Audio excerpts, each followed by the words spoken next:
दिव्य महाकुंभ के लिए जहां एक और योगी सरकार ने सारी तैयारियों को धरातल पर उतार दिया, वहीं अब सिक्योरिटी को टाइट रखा गया है। पर अब सिक्योरिटी में भी सेंध लगाने के लिए साइबर हैकर्स तरह तरह के जाल बिछाने में लगे हुए हैं।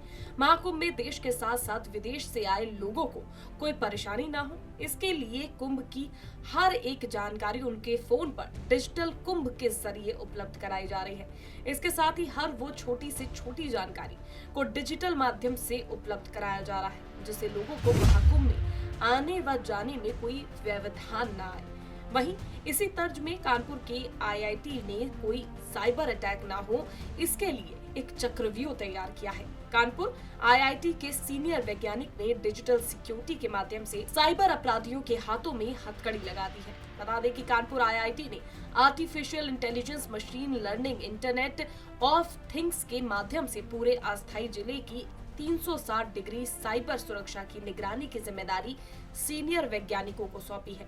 आईआईटी के वैज्ञानिकों ने जगह जगह पर सेंसर और मेटल डिटेक्टर के माध्यम से पूरी साइबर सिक्योरिटी की व्यवस्था की है। इसके साथ ही कई सिक्योरिटी सर्वर भी बनाए हैं।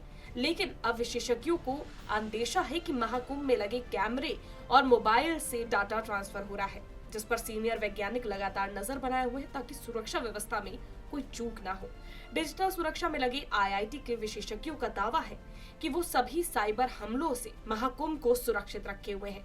साथ ही साथ टीम के वैज्ञानिक अपनी नजर बनाए रखने के साथ कमियों को दूर करने के भी आदेश देते हुए दिखाई दे रहे हैं। वहीं कानपुर आईआईटी के प्रोफेसर अजीत चतुर्वेदी ने साइबर सुरक्षा को लेकर क्या कुछ कहा, सुनिए। इसमें जो भी टेक्नोलॉजी यूज़ हो रही है सिक्योरिटी में, चाहे वो वेबसाइट्स हैं, चाहे वो फ़ोन पे जो एप्लीकेशंस हैं, उन सब में एक ऑडिट का एलिमेंट होता है कि हम उसको कैसे ऑडिट कर सकें, टेक्निकल ऑडिट कर सकें। तो वो हमारी जो टीम है उसने टेक्निकल ऑडिट करके और उसमें अपनी रिपोर्ट दी है कि उसमें कैसे उसको और ठीक किया जा सकता है, उसमें क्या स्ट्रेंथ्स हैं, क्या उसकी कोई पॉसिबल वीकनेसेस हैं। तो सर डिजिटल और साइबर क्या अलग अलग है दोनों? नहीं, एक ही चीज़ है। अगर वो इंटरनेट पे आती है तो उसको हम साइबर भी बोलते हैं, और जो जहाँ भी डेटा होगा आजकल पब्लिक डोमेन में आता ही है, किसी कंप्यूटर में होगा, वो कंप्यूटर किसी नेटवर्क से जुड़ा होगा। चूँकि नेटवर्क से जुड़ा है तो इंटरनेट पे भी आ गया। सर 6 दिन हो गए हैं, लगभग 7.5 करोड़ लोग वहाँ पे स्नान भी कर चुके हैं। तो अभी तक की क्या कुछ साइबर अटैक्स का कुछ इन्फॉर्मेशन आया है क्या, या नहीं, फिर कुछ हुआ है? नहीं ऐसा हम तो इस संबंध में कुछ नहीं जानते हैं कि एग्जैक्ट का जो आप पूछ रहे हैं वो शायद प्रशासन को ही पता होगा, और अगर आपको बहुत डिटेल में कुछ जानना चाहिए तो फिर हमको पता करना पड़ेगा। हम एक ऊपर का टॉप लेवल व्यू दे सकते हैं आपको कि टेक्निकल ऑडिट सिक्योरिटी एक्सपर्ट्स हैं हमारे यहाँ, C3IF के सिक्योरिटी एक्सपर्ट्स हैं, वो जो हैं इसको कर रहे हैं। अगर आपको बहुत प्रिसाइज कुछ चाहिए तो उनसे पूछना पड़ेगा। सर इलेक्ट्रिकल डिपार्टमेंट का क्या रोल है इसमें? तो देखिए, इलेक्ट्रिकल डिपार्टमेंट का रोल 3 तरह से है। एक रोल तो ये है कि कैसे बिजली का इस्तेमाल हो रहा है यहाँ। बिजली 2 तरह की होती है, एक वो होती है जो ग्रिड से आती है, और एक वो होती है जो हम लोकल जनरेट करते हैं रिन्यूएबल एनर्जी के थ्रू, चाहे वो सोलर पैनल है, चाहे वो विंड है, चाहे वो और तरह के सोर्सेज हैं।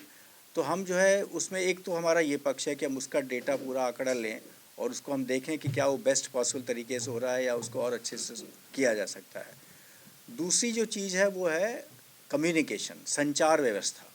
तो संचार व्यवस्था जैसा आप जानती हैं वो मोबाइल फ़ोन के बहुत ज़्यादा उस पर आधारित है।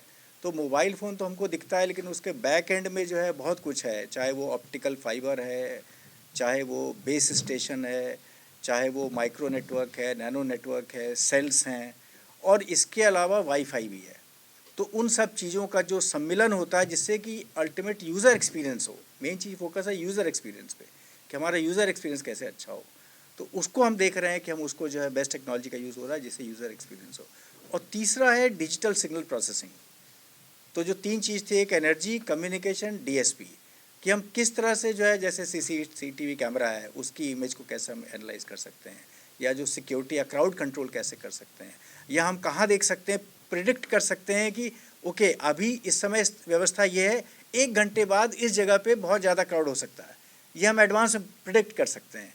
तो वो जो प्रिडिक्टिव मैकेनिज़म्स हैं वो सिग्नल प्रोसेसिंग के थ्रू है। प्रयागराज महाकुंभ में लगातार साइबर अटैक के हमले हो रहे हैं। वहीं कानपुर के आईआईटी विशेषज्ञों की माने तो उनका कहना है कि डिजिटल सुरक्षा के तहत वो नज़र बनाए हुए हैं। साथ ही साथ अगर आईआईटी विशेषज्ञों की माने तो उनका ये कहना है कि सीसीटीवी जो कैमरे लगे हुए हैं और साथ ही साथ जो मोबाइल फ़ोन है कहीं ना कहीं उनसे बैक में डाटा चोरी किया जा रहा है। लेकिन कानपुर आईआईटी के विशेषज्ञों का कहना है कि पूरे महाकुंभ में वो नज़र बनाए हुए हैं ताकि किसी भी प्रकार से जिस तरीके से साइबर अटैक हमले हो रहे हैं उनसे महाकुंभ को सुरक्षित किया जा सके। अपने सहयोगी अमित गुप्ता के साथ दीपक यादव, जेएमडी न्यूज़, कानपुर।